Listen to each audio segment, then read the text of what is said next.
So today we're talking about some regular stuff that's not incredibly fun to do for houses, but if you own one, it's something that you cannot overlook, and that is going to be prepping your home for the winter time, especially here in Ohio where it gets incredibly cold. You can't really do a whole lot of work to the house on the exterior during that time. We get a decent bit of snow. Lately it hasn't been as crazy as it was in the past, but there's still a few days a year where we absolutely get stomped. So stick around for the full video because at the end I've got some bonus tips that don't particularly pertain to the house, but are gonna make your life a lot easier this winter. So with all that being said, let's hop right into it. Now I'm gonna separate this into two different sections where we're gonna start on the exterior of the home because that's the most important to get completely prepped for the winter time. And the first thing on the list is going to be checking the roof.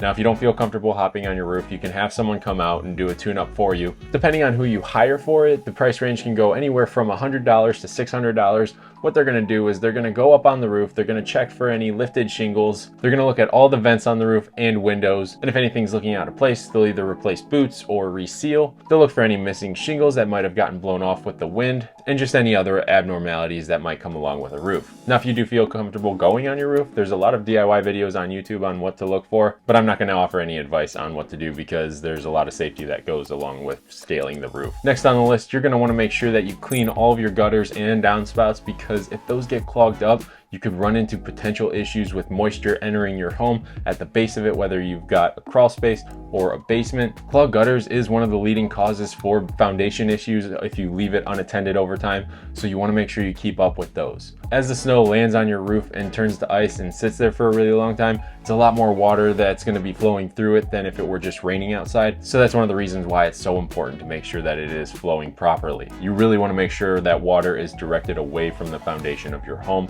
so that way you don't run into any future issues. Number 3 on the list is to go around and seal any gaps and cracks that you have in your concrete or on your house. Again, it's a spot for water to seep into and potentially cause issues behind the siding that you won't see because you've got drywall on the other side of the building. So that's the best way to avoid any sort of mold or rotting issues. Trust me, you don't want to let something sit for 5 years and then find a wet spot on the inside of the home. And once you open the wall to find out that it is going to need a complete rebuild, depending on how severe the damage is, it's better to just take that 20 minutes to walk around the house and patch up any spots that are necessary. Now you're going to want to seal any gaps so that way the water does not get down inside them, because when it freezes, it will expand and it will cause cracks elsewhere, and it just will shift everything and just cause you massive amount of problems, and then it'll make your property unsightly, and it's just one of those things that you definitely have to keep up with. Another thing that cracks and gaps can provide is a shelter for animals,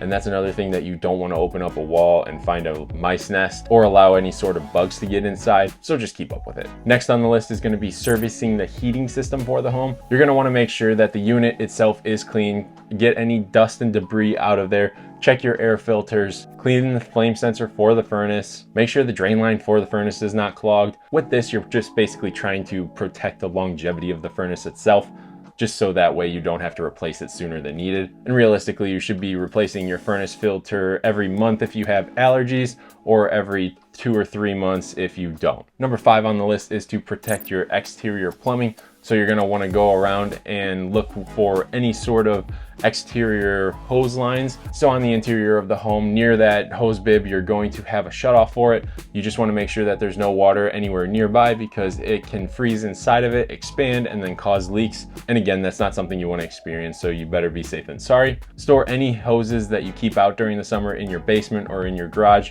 so that way those don't get any cracks or anything. And then they also sell insulated covers for faucets just as another preventative measure for those getting ruined. Next up, you're gonna check your insulation in your home. So if you've got any exposed pipes in, say, your garage or in your basement that is on a cold wall, you're gonna wanna make sure that it's got some sort of foam around it so that way it doesn't potentially freeze.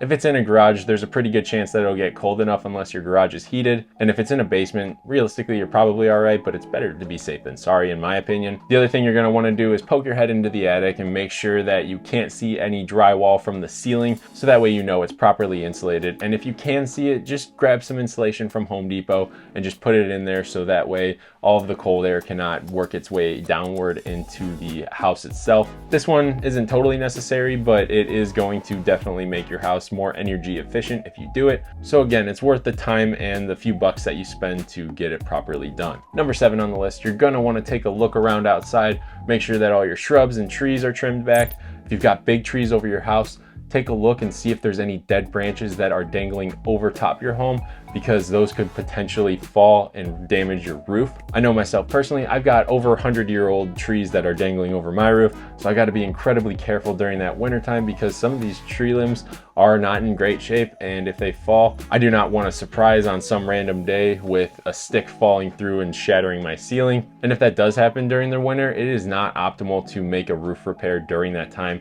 just because the shingles aren't flexible. When they freeze, it makes it a lot harder to repair, so you might be stuck with a tarp on your roof until it gets warm enough outside. And that's one of those things that if it's high enough up, I would probably just suggest leaving that to the professionals to do.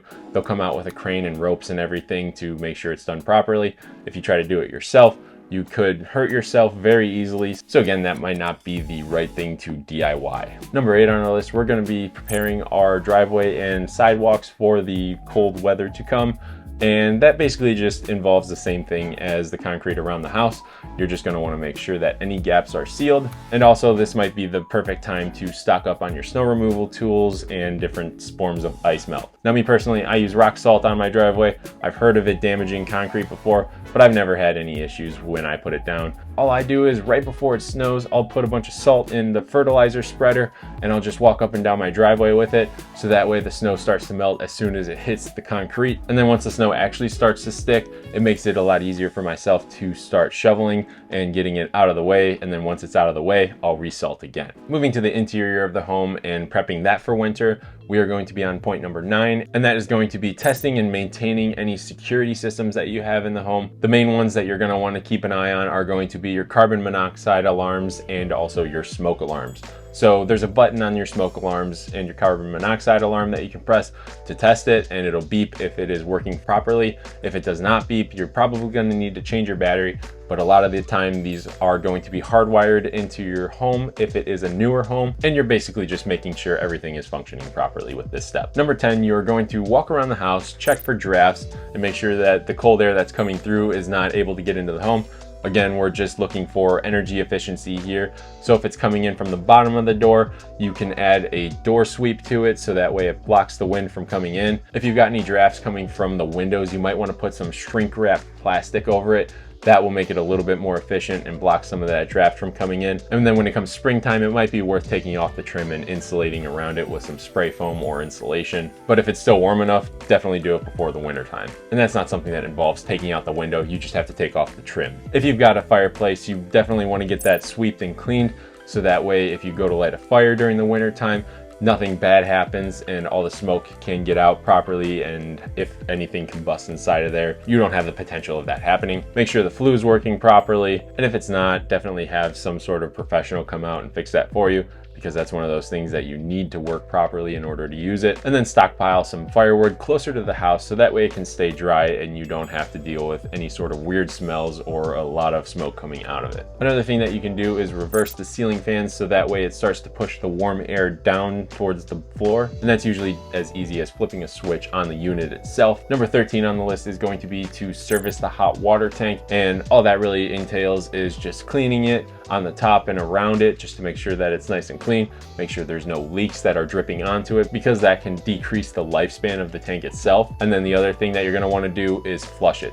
So all you have to do is hook a hose up to it and get that hose to a drain, and make sure before you open that valve to turn off the water supply to it, so that way any built up debris in there gets flushed out, and that will also help protect the lifespan of the tank. For number 14 on the list, you're going to want to prepare any emergency kits, but it's better to have this stuff ready to go than if it happens and you're scrambling. So make sure any flashlights are charged or get the batteries replaced in them. Make sure you have a little stash of blankets in case you need to use those because of a prolonged power outage, and definitely keep a first aid kit handy. For number 15, if you've got an older home, it might be time to change out those screen windows for your storm windows, just so that way it doesn't let the wind in as easily and it's got that extra barrier of protection. Again, any little things that you can do can potentially decrease your gas bill by a significant amount if you have a furnace that runs on gas, or if you've got electric heat, that will also decrease that bill. If there's any broken windows on the home, you're definitely going to want to get that glass replaced because there's a gas in between the panes that also help with the energy efficiency.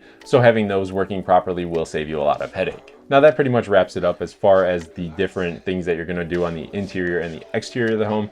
For the bonus tips that I talked about at the beginning of the video, we're going to have a couple different ones that we're going to cover. Something that's going to make your life a lot easier in the spring is if you clean and store your outdoor furniture somewhere and get a cover on it, because there's still dust and leaves and different things in the air that can cause it to get dirty. And when you let it sit for that 3 or 4 months, it's just going to build up over time and make it incredibly hard to clean in the spring. So definitely make sure you're taking advantage of at least covering your outdoor furniture. Number 17 on the list is going to be to check the crawl space. If there is moisture working its way in, make sure you take a look at the outside and see what's causing that. 90% of the time it's the grade of the soil, so you're gonna wanna get some dirt put in there, make sure it's pitching away from the house and that the water will wash away from the foundation. And like I said, most of the time that will fix your problem. Also, while you're down in the crawl space, make sure there's no openings that pests can get into, because they're probably gonna be looking for somewhere warm to stay for the winter and potentially call their home forever. So you want to prevent that as much as possible. And then number 18 on the list, which is our final bonus, you are going to want to make sure you keep all of your outdoor seasonal equipment safe.